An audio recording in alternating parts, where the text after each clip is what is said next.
Hi friends, எல்லோரும் எப்படி இருக்கீங்க? இன்றைக்கி குயிக்காக ஒரு ரவா லட்டு செய்யலாமா? வாங்க வீடியோக்குள்ள போகலாம். அதுக்கு முன்னாடி எங்கள் சேனலில் நிறைய பேர் சப்ஸ்கிரைப் பண்ணாமே பார்த்துட்ருக்கீங்க. ஸோ மறக்காமல் எங்கள் சேனலை சப்ஸ்கிரைப் பண்ணிவிடுங்க. இப்போ வாங்க வீடியோக்குள்ளே போகலாம்.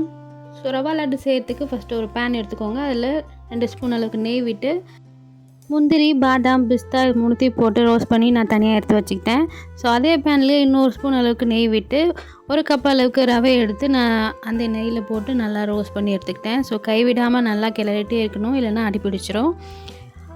ஸோ அதுக்கப்புறம் மிக்சியில் அரை கப் அளவுக்கு சுகர் எடுத்துக்கிட்டேன். 2 ஏலக்காய் போட்டு நல்லா பவுட்ரு பண்ணி அந்த ரவையில் மிக்ஸ் பண்ணிக்கோங்க.